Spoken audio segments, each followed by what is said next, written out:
everybody. Hello, sir.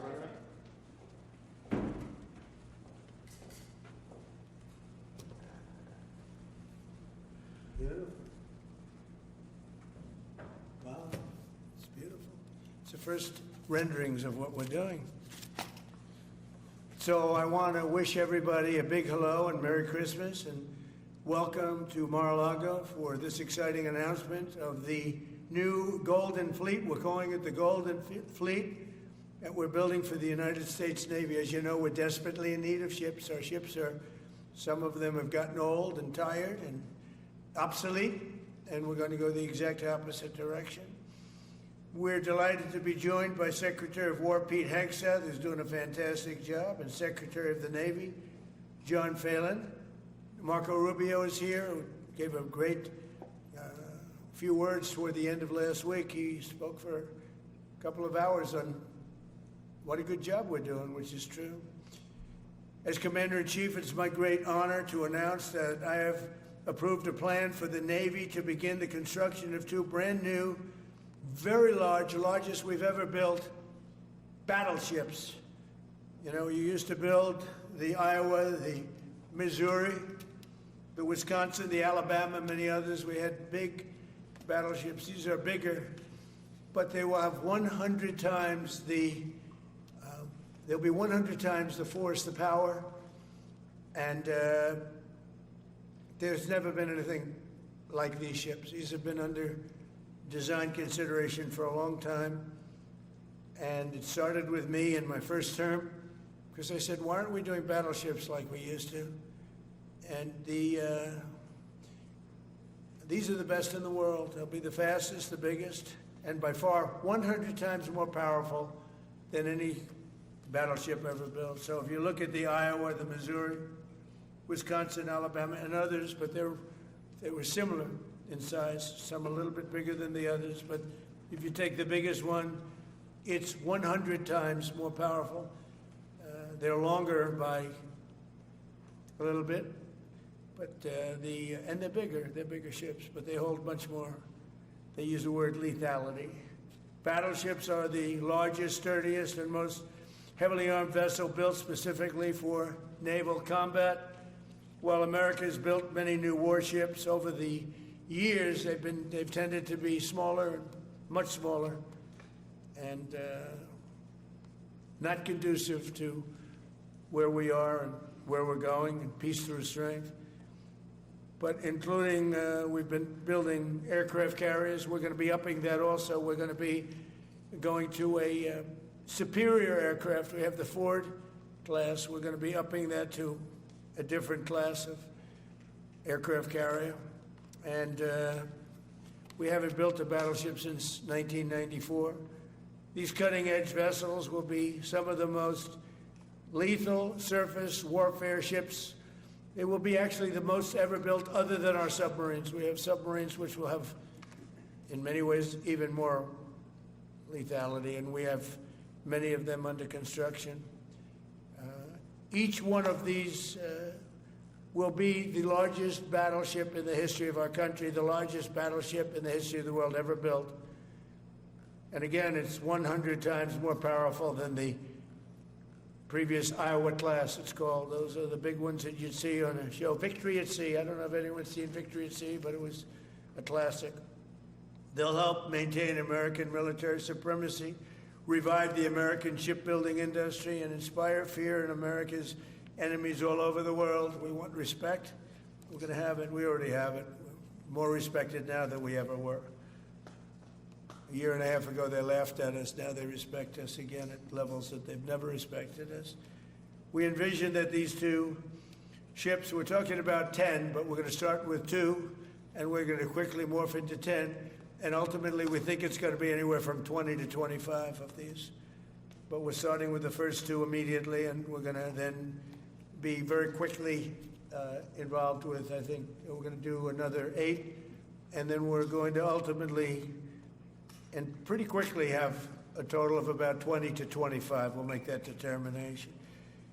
We envision that these ships will be the first of a whole new class of battleships to be produced in the years to come. From Theodore Roosevelt the Great White Fleet. You remember that? The Great White Fleet, to the legendary USS Missouri, whose massive guns helped win World War II. America's battleships have always been unmistakable symbols of national power. We stopped making them for whatever reason, I don't know. And I want to congratulate John Phelan, who is your secretary of the Navy. He came to me the first day we met. He talked about battleships, and I said, you're absolutely on the right track. He said, why are we doing other things? We have missiles, which are much more expensive. By the way, these battleships have tremendous numbers of missiles, but they also have guns. And in many ways, guns can do the trick just as well as missiles at a tiny fraction of the cost.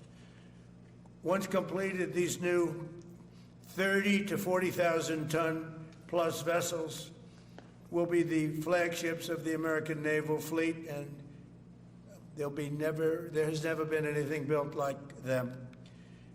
And I just want to, be very clear that we're building them here. We're working with others, but we're building them here. We have great Navy yards. We'll be negotiating with some of the companies that are running those yards, taking over the yards. We used to build a ship a day during World War II. Now we don't do ships very much anymore. We do military ships, we do submarines. By the way, we're 15 to 20 years advanced in our submarines over anybody else. That was one of the things that I did in my first term. We make the best submarines by far in the world. We're at least 15 years advanced ahead of anybody else in submarine development. Most powerful, that's right, the most powerful weapon anywhere in the world, undetectable. So the battleships are going to be armed just in terms of guns and missiles at the highest level.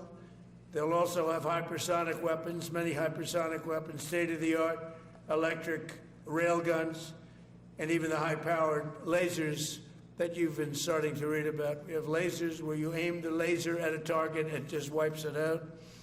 We're going to have, they'll be the most sophisticated lasers in the world, and the most sophisticated laser in the world will be on the battleships that we're building.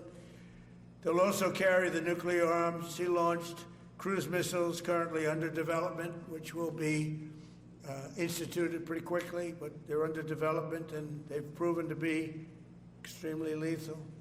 The U.S. Navy will lead the design of these ships along with me, because I'm a very aesthetic person, alongside our partners in American industry, and we're going to have Pete Hegseth and Marco and a lot of very talented people involved, but a lot of it's already been done. We've been doing this for months. The construction will create thousands of American jobs. We're going to have the jobs be created. I mean, already we have factories being built unrelated to this, although AI will be a big factor when it comes to these ships. They'll be very AI controlled. Today's announcement is yet another step in our mission to make the United States Navy stronger than ever before.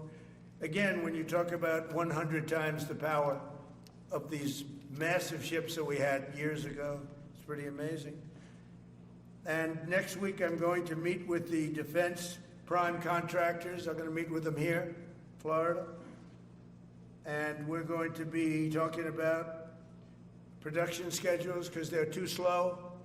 We have many countries, allies, that are wanting to buy. We make the greatest equipment in the world, by far. Nobody's even close, but they don't produce them fast enough. So we're going to be meeting with them to talk about the production schedules. We're going to have strong production schedules. And the only way they're going to be able to do that is to build new plants. Even with the F-35, we have many people who want the F-35 fighter jet, and it takes too long to deliver them to allies or to ourselves. Takes too long. The only way they're going to be able to deliver them is if they build new plants. They don't want to build new plants because that's expensive. So we're going to be discussing production schedules.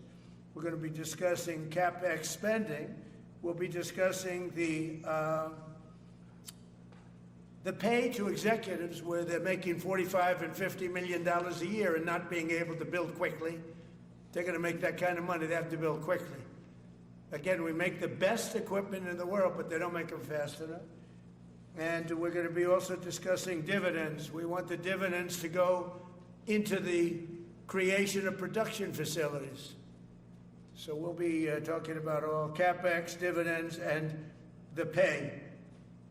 We're also going to be talking about buybacks. They spend so much money on buyback. They want to buy back their stock. I don't want them to buy back their stock. I want them to put the money in plant and equipment so they can build these planes fast, rapidly, like immediately. I mean, I have sold more planes than any president by far, times probably 20. So every time I go someplace, I sell 100 planes. That includes commercial planes, Boeings, et cetera, but it also includes fighter jets. And I'm always having to say 5 years, 6 years, 7 years, helicopters, Apache helicopters, many years. India bought them. They want to get them. They don't want to wait a long time. So we don't want to have executives making $50 million a year, issuing big dividends to everybody, and also doing buybacks. And then they say, well, we don't have the money to build the plant. They got to build plants. Plants to make F-35s, plants to make helicopters, plants to make the F-47 new jet. And that's it. And that's what I'm going to be talking to them about. They're going to start spending money on building airplanes and ships and the things that we need, not in 10 years and 15 years. We need them now. And we're strong about it. Last week, the Navy announced a brand new class of frigate, and they're going to be working with the South Korean company. Hanwha, a good company, recently agreed to invest $5 billion in Philadelphia Naval Shipyard. We're opening up the Philadelphia Shipyard. Once a great yard. Now it was a long time ago decommissioned, but now it's reopening. Working with the Navy and working with private companies. The record-setting defense bill I signed last week authorized $26 billion to build new ships, including destroyers and various others. We already have a lot of submarines, as you know, under construction. We're building a lot of submarines. I tell you, to be exact, we have right now 15 submarines under construction or ready to start. And we have, again, the greatest submarine in the world with our technology, like they talk about chips. Well, I would say submarines are a bigger deal than chips. We're at least 15 years ahead of any other competitor. China, Russia, nobody can come close. We're also building right now 3 large aircraft carriers in addition to the ones we have. And we have, actually, interestingly, we have a lot of submarines. How many submarines do we have now altogether, approximately? Huh? What? Over 30. We have over 30. But these are the super duper subs, and there's nothing like them. So we're going to be doing from 12 to 15 brand new submarines. We have a couple of other things going on. We'll be building other elements of Navy. We'll be fixing up headquarters. We'll be fixing up places for our great sailors to live. And we're going to be working very hard with companies, but we're also going to be penalizing companies that aren't doing a good job. For instance, when they built the Ford, Gerald Ford, the cost overruns were ridiculous. That was done in Norfolk, Virginia. We're going to be talking about that with that company. The cost overruns were out of control. In World War II, the United States built upwards of 4 ships per day. Can you believe it? 4 ships a day, on average. And now there weren't all big warships, but there were ships, freighters, tankers. And it's a tragedy that we allowed this incredible capability just go astray. We don't do that much anymore. We do build our warships, but that's about it. But that's a lot.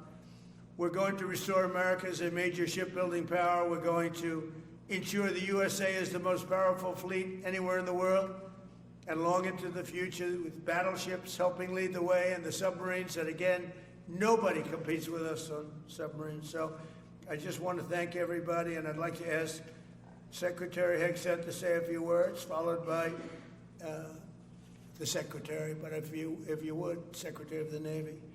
But Pete's doing a fantastic job. By the way, we have drugs are down 96.2% coming into the United States. 92.6 by sea. And soon we'll be starting the same program on land. the land is much easier. But every one of those boats that we knocked out saved 25,000 lives. So we saved 25,000 lives every time we knock out one of those boats with the drugs pouring in. And you just have to see it. I mean, people say, oh, gee, do you think it was really drugs? Well, just take a look. Bags all over the place. That's not fishing equipment. There's no fishing rods on those boats. They move fast. When you see a boat with 4 engines or 5 engines on, going 40, 50 miles an hour, well, they get hit. We save 25,000 lives every single time we knock out a boat, and it's over 96% stopped by sea. We're trying to figure out who the other 4% are, frankly. And we're going to have the same success, but even quicker, because it's much easier on land. If they want to come by land, they're going to end up having a big problem. They're going to get blown to pieces, because we don't want our people poisoned. 300,000 people died, probably last year 300,000. A lot of people say it was 200. Somebody said last night, it was only 175,000 people.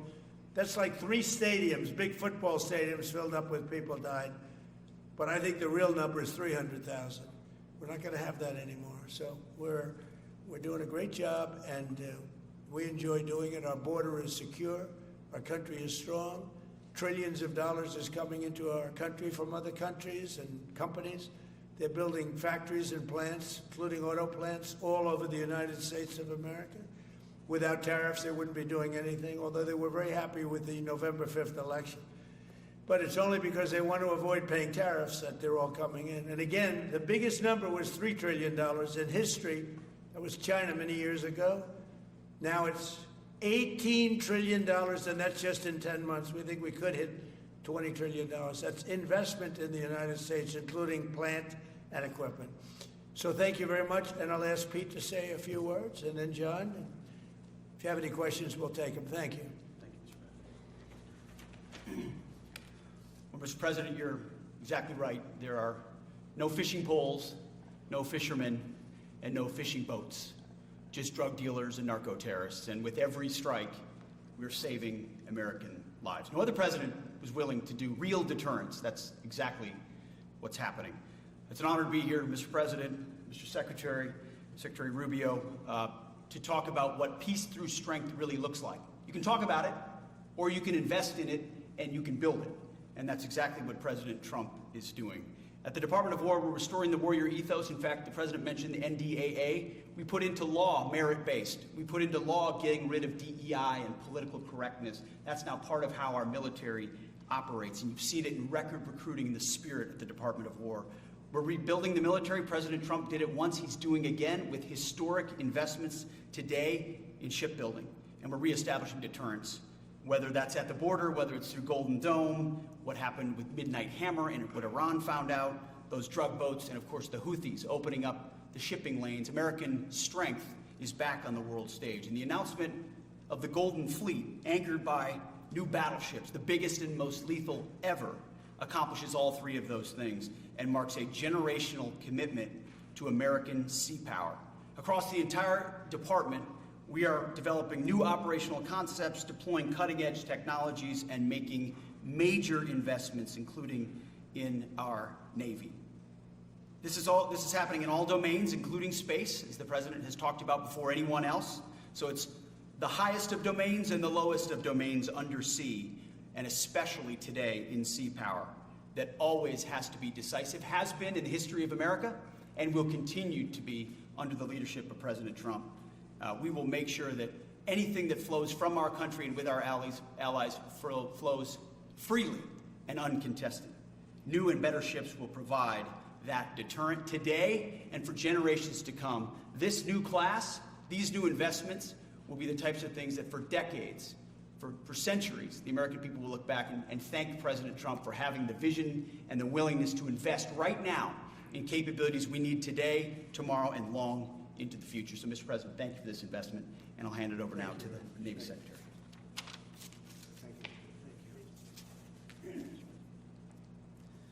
Mr. President, Secretary Hegseth, Secretary Rubio, thank you for being here on a very consequential day. From my very first conversation with President Trump about serving as the Secretary of the Navy, he's talked about the great Iowa-class battleship and why America doesn't build ships anymore with that kind of offensive firepower that takes the fight to the enemy. During my time in the job, I've talked extensively with our combatant commanders, like Admiral Paparo and Admiral Cooper, and our CNO, Admiral Cottle. And what I've learned is that not only is the President's idea a good one, it's something that Navy desperately needs and now has a formal requirement for.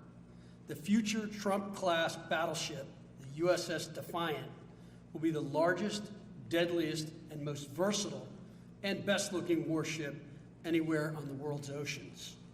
I want to thank the President for his vision to make this game-changing capability for the United States Navy.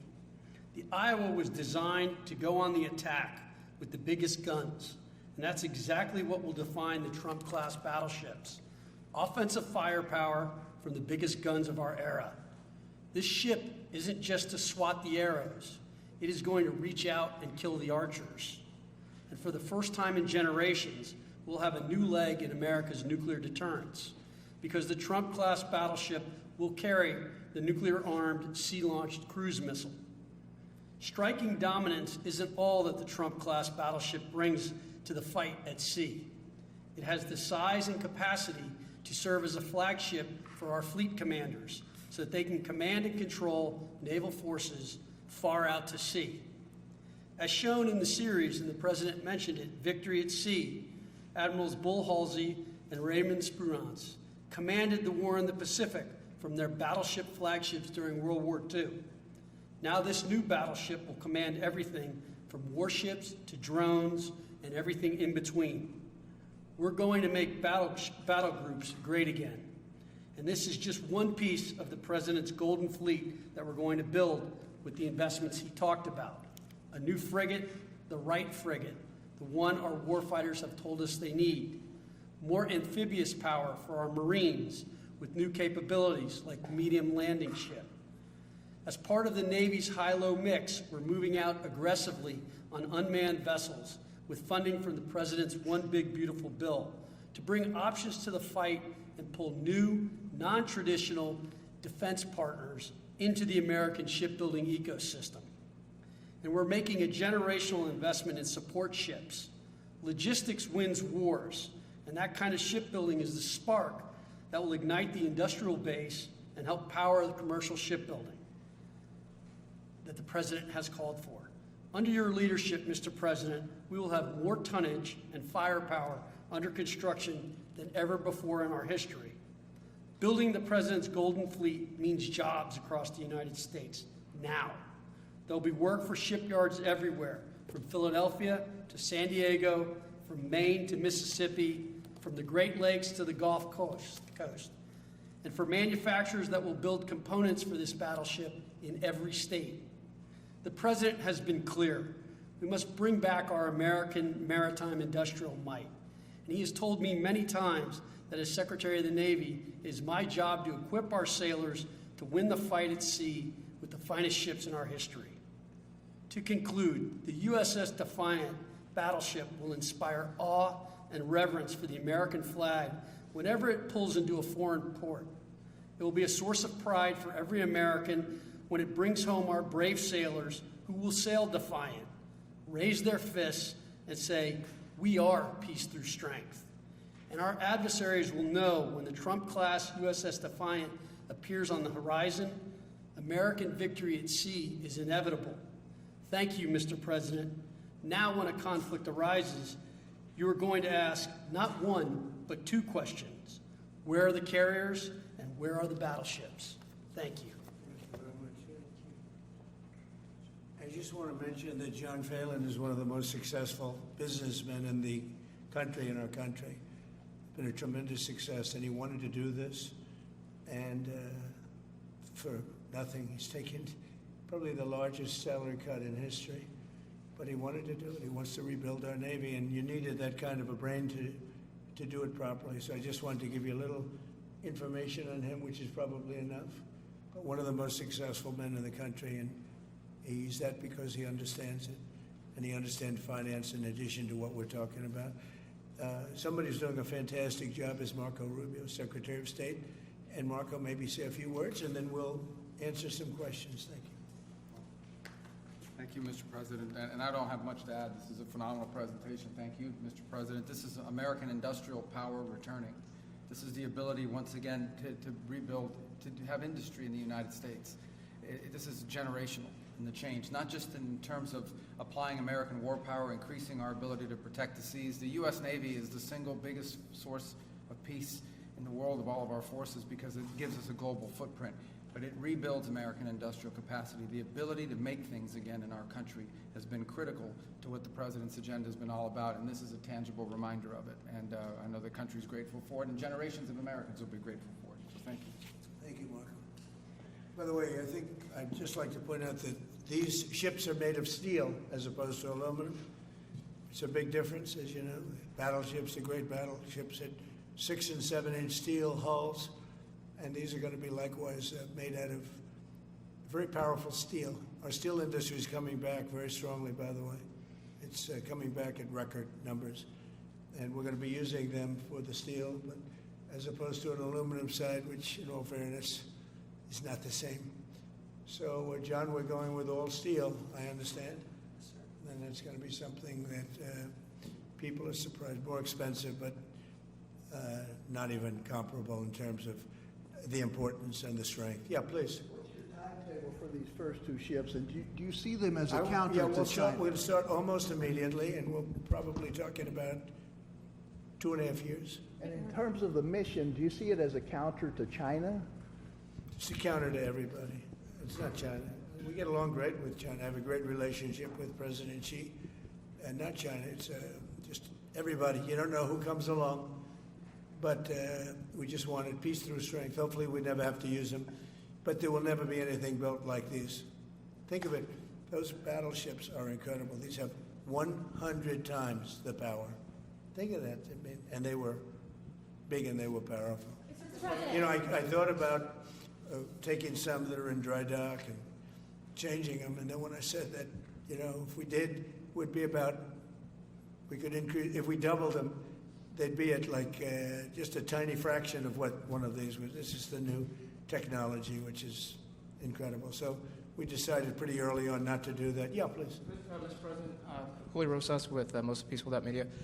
You just referenced the lower amount of illegal drugs that are coming by sea, and you just said that you're going to start that same program on land soon. Are you just referring to Venezuela, or are you referring to other countries in Latin America? Anywhere drugs are pouring in, anywhere, not just Venezuela. Yes. Speaking of Venezuela, Ma'am? oil. What are we going to do with the oil that we have? Going to do with what? The oil that has been seized. The United States seized 1.9 million barrels of oil on December 10th. We're going to keep it. We're keeping it. Where's it? Are we going to sell it or put it in the strategic? Maybe we'll sell it. Maybe we'll keep it. Maybe we'll use it in the strategic reserves. We're keeping it. We're keeping the ships also. Yeah, please. About Venezuela, sir, have you spoken to American oil companies that have had their assets seized about what a post-Maduro Yes. Venezuela would mean for them, of what coming I have back and restarting all operations? the big ones, yeah. I have. Yeah, please. Why do you feel like this initiative was neglected for so many years, and does this come amidst the rising tensions between the U.S. and Venezuela? We're talking about with Venezuela? Yes. Well, you had a different kind of a president before me. They didn't mind being ripped off. They didn't mind being robbed. They didn't mind drugs pouring into our country. They didn't mind the jails of Venezuela and Nicaragua being emptied into the U.S., where they take over Colorado and other places. I do mind. So you had a different kind of a president. I hope people are enjoying it because we've never been respected more than we are now. Yeah, please. Thank you. Thank you, Mr. President. Were you surprised by the number of photos of Bill Clinton in the Epstein files? And can you commit to their By full... what? And were you surprised by the number of photos of Bill Clinton in the Epstein files? And can you commit to their full release by the end of the year? Some of the victims were protesting that too many of them were redacted. I know there are a lot of people that are angry about all of the pictures of other people, you know, but I think it's terrible. Look, I like Bill Clinton. I've always gotten along with Bill Clinton. I've been nice to him. He's been nice to me. We've always gotten along. Respect him. I hate to see photos come out of him, but this is what the Democrats, mostly Democrats, and a couple of bad Republicans are asking for. So They give you their photos of me too. Everybody was friendly with this guy, either friendly or not friendly, but they, he was around. He was all over Palm Beach and other places. The head of Harvard was his best friend, Larry Summers, and Bill Clinton was a friend of his. But everybody was. I actually threw him out of Mar-a-Lago, and as a person that was in Mar-a-Lago, I threw him out. Mar-a-Lago, this is Mar-a-Lago. It's the hottest place I think it's the hottest place in the world, but it's the hottest place in Florida. And everybody would come here. He'd come here. We actually threw him out. But no, I don't like the pictures of Bill Clinton being shown. I don't like the pictures of other people being shown. I think it's a terrible thing. I think Bill Clinton's a big boy. He can handle it. But you probably have pictures being exposed of other people that innocently met Jeffrey Epstein years ago, many years ago, and they're highly respected bankers and lawyers and others, and they'll end up, because of guys like Massey, who's a real lowlife, whose polls are down to about 9%, by the way, in the great state of Kentucky. If you look at Kentucky, Kentucky is such a great place, but I don't know, they've got a couple of people on there that are very strange in terms of leadership. But Massey's a loser, and he likes it, and that he works with the Democrats. He's just being used by the Democrats, because what this whole thing is with Epstein is a way of trying to deflect from the tremendous success that the Republican Party has. Like, for instance, today we're building the biggest ships in the world, most powerful ships in the world, and they're asking me questions about Jeffrey Epstein. I thought that was finished. I believe they gave over 100,000 pages of documents, and there is tremendous backlash. It's an interesting question, because a lot of people are very angry that pictures are being released of other people that really had nothing to do with Epstein, but they're in a picture with him because he was at a party, and you ruin a reputation of somebody. So a lot of people are very angry that this continues. A lot of Republicans are angry because of the fact that it's just used to deflect against a tremendous success. Look, we have $18 trillion coming into our country. We have, I believe, we're going to have the most successful economy in history. We inherited a mess. Now prices are coming way down. Gasoline is less than $2 in some states, $1.99, $1.97, $1.95 a gallon. $1.95. Think of that. A gallon. Nobody ever thought they'd see that. They don't want to talk about that. They want to talk about Epstein. And the problem is a lot of Democrats are being caught up in the web, like Larry Summers. Larry Summers was the head of Harvard. He's now been forced to resign from every board he's on, and he was thrown off the Harvard board. Now, he was at Epstein's Island a lot. I wasn't. I never went there, by the way. But fortunately, it's nice. But I never went there. But a lot of people did go there. But instead of talking about the battleships, or instead of talking about most favored nations drugs, we're bringing down drug prices like at a level that has never even been thought of, by thousands.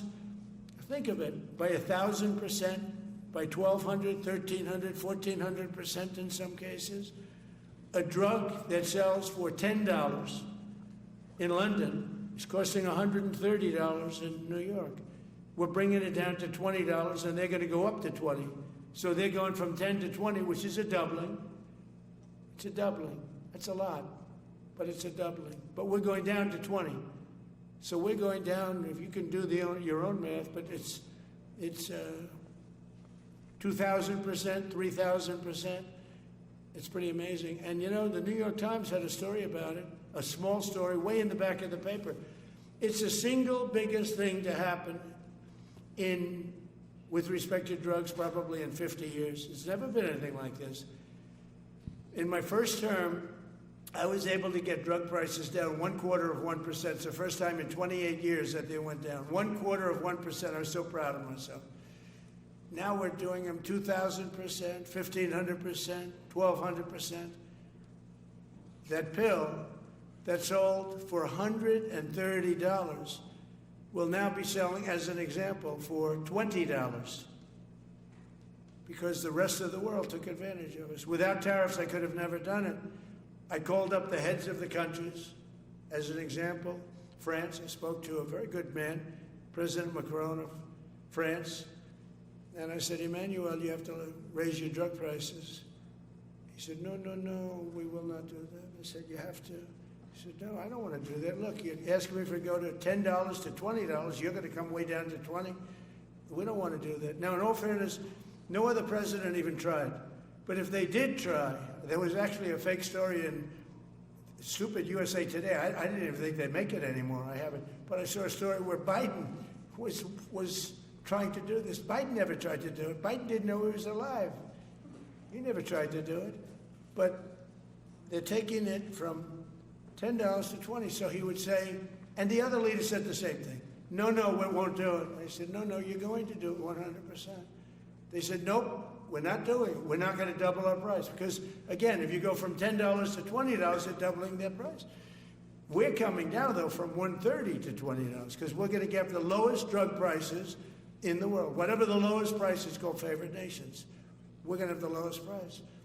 So I said, no, you're going to. No, I will not do this. Politically, it's unacceptable. I said, Emmanuel, you're going to do it 100%. Please accept it now. Be nice.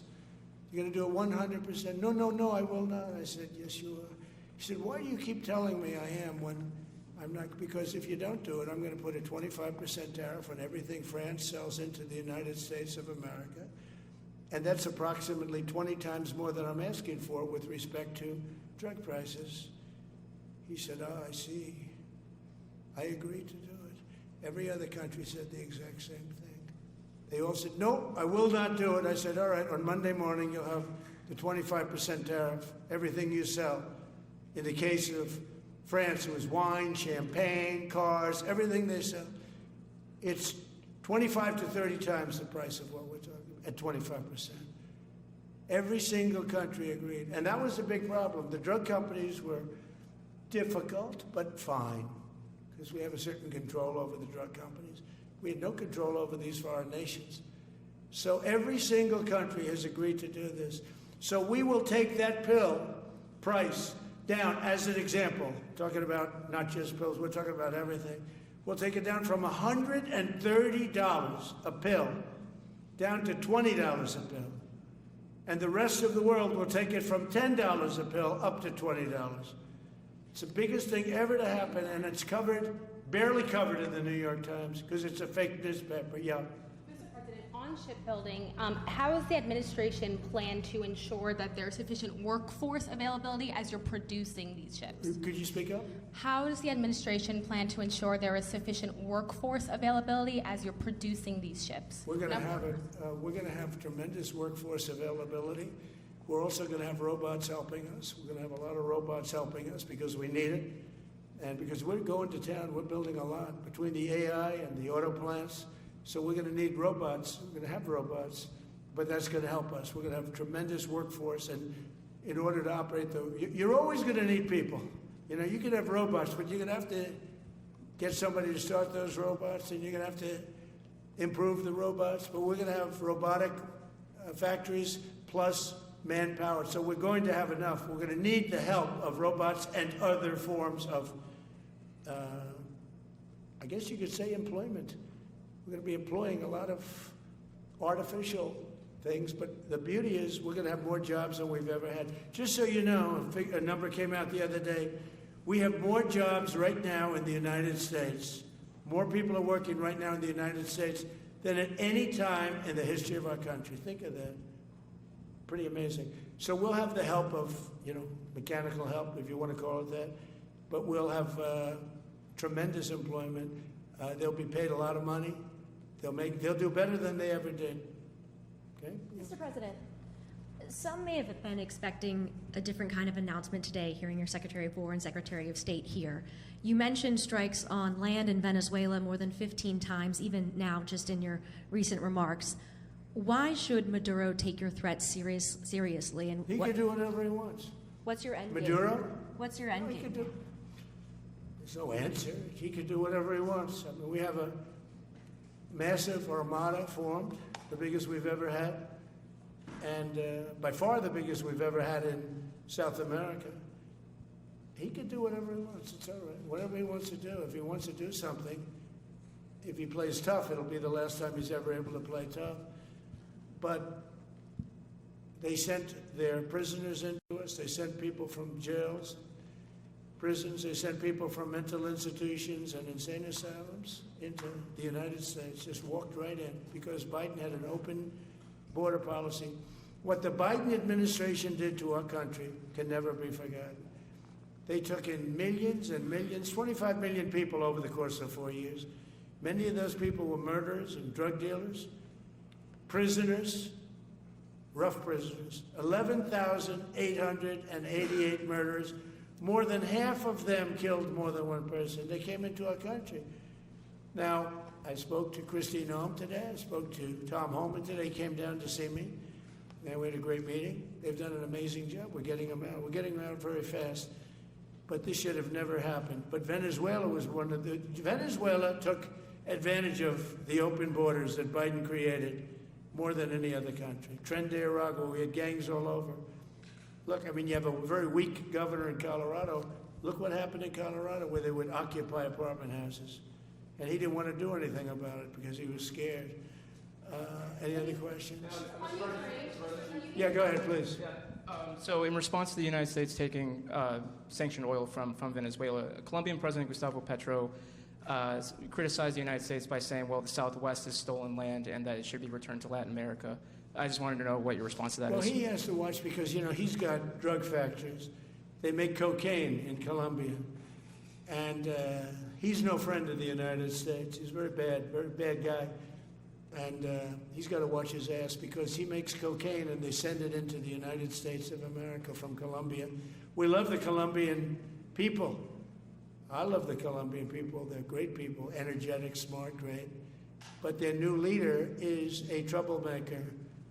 And he better watch it. He better close up those cocaine factories. They have at least 3 major cocaine factories. We know where they are. He better close them up fast, yeah. By the way, it's made and sold into the United States. Comes through Mexico. Thank you, sir. You've named Governor Landry to be new special envoy to Greenland. Yeah. How do you? What do you see that role entailing? And is it still your intention that Well, he Greenland called become me, part of and the you know, U.S.? he viewed Louisiana, the Louisiana Purchase. He said, "I'm governor of Louisiana," and he said, "I would love." I didn't call him; he called me. He's very proactive. He's a great guy. He's a deal guy. He's a deal maker type guy. And we need it for national protection. We need Greenland for national protection. They have a very small population. And I don't know, they say Denmark, but Denmark has spent no money. They have no military protection. If they say that Denmark was there 300 years ago or something with a boat, well, we were there with boats too, I'm sure. So we'll have to work it all out. But he felt very strongly, we need it for we need Greenland for national security. Not for minerals. We have so many sites for minerals and oil and everything. We have more oil than any other country in the world. We need Greenland for national security. And if you take a look at Greenland, you look up and down the coast, you have Russian and Chinese ships all over the place. We need it for national security. We have to have it. And he wanted to lead the charge. So we're making him, Marco, today, a special envoy to Greenland. Greenland's a big deal. Yeah. Can you give an update on the talks that took place this past weekend, and could a trilateral discussion of sort be the next step for Ukrainian, U.S., and Russian delegations? So the talks in Ukraine, Russia are going along. They lost, as you know, 27,000 soldiers last month, mostly soldiers, some people in Kiev, etc., but mostly soldiers. And the talks are going along. And I say that, you know, there's tremendous hatred between these two leaders, between President Putin, President Zelensky, tremendous hatred, and I hope we can get it done. We are talking. Talks are going okay, but, you know, I've solved 8 wars, and Thailand is starting to shape up. You know, they started with Cambodia, they started up again, but I think, Marco, we have that in pretty good shape to have that stopped. So we stopped 8 wars, and I thought this would be in the middle of the pack, but maybe easy, but in the middle of the pack. But there's a lot of hatred between those two people, and when there's hatred, there's, you know. But we stopped one war 38 years, one war 35 years, one war was going on for 32 years. And we stopped, think of it, we stopped a potential nuclear war between Pakistan and India. And the head of Pakistan, highly respected general, he's a field marshal, and also the Prime Minister of Pakistan said, President Trump saved 10 million lives, maybe more, by getting that war. 8 planes were shot down. That war was starting to rage. And he actually said the other day that President Trump saved 10 million lives, maybe more. So we solved all these wars. The only one I haven't solved yet is Russia, Ukraine. Are you still pushing for the Christmas Day deadline with Russia and Ukraine? And have you spoken with Putin or Zelensky or plan to push the deal? I'll do whatever I have to do. I mean, I'd like to see it stop. Look, we don't lose any money on that war anymore. Biden gave $350 billion, and who knows what happened to it. We now sell missiles, planes, all of the best military equipment. We sell it to NATO. We got NATO to go from 2% GDP to 5%. Nobody believed that to this day. Nobody's going to write that, but nobody believed it. And they take that money and they pay it to the United States for weapons. So we sell weapons to NATO. We sell full price. We sell weapons to NATO, and NATO takes those weapons and probably distributes them, but gives a lot of them to Ukraine. So we don't lose any money like we did with Biden. He was spending money like a fool. He was a fool. What he did to our country is so horrible. But he gave $350 billion between cash, gave a lot of cash, $350 between cash and weapons. You remember at the beginning of that whole thing, I gave them javelins. Javelins are the anti-tank busters. And President Obama at the time gave them sheets.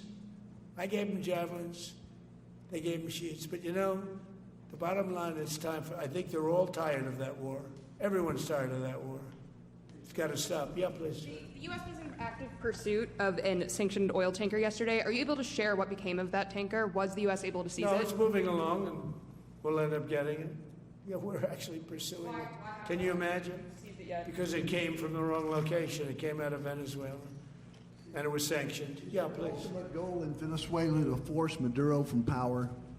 Well, I think it probably would. I can't tell that. That's up to him what he wants to do. I think it would be smart for him to do that. But again, we're going to find out. Look, Venezuela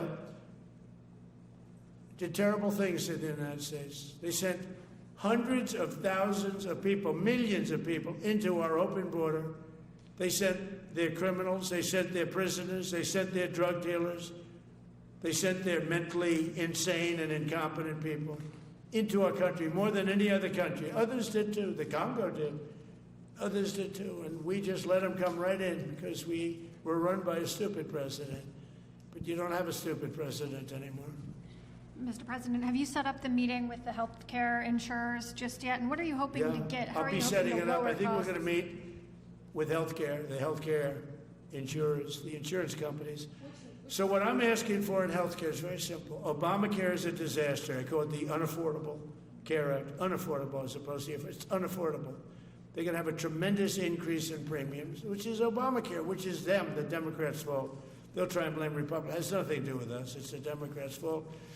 What I want to do is we spend hundreds of billions of dollars a year that go to insurance companies. I want that money to go to the people and let the people buy their own health care. And everybody loves it. It's become our issue. Now, before I do that, I'll meet with the insurance companies, just as I met with the drug companies. As you know, we're meeting with 4 other drug companies, Johnson & Johnson. But they've all agreed. We're meeting with them this week. It's coming up. It'll be a similar meeting. They've all agreed. But nobody would have thought the drug companies were going to do what they did, where they're giving away free drugs. And they've been so great. Okay? And we have most favored nations. Nobody thought that was possible.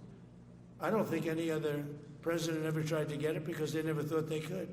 But with respect to the insurance companies, I want to meet. There's essentially 14 of them, 10 big, but there's a total of 14 pretty much, pretty big. And I want to meet with them, and I want to say, I want you to cut your rates way down, way down. And maybe if they do that, we'll be able to not cut them out. We'll be able to continue to deal with them, which is probably a little easier process.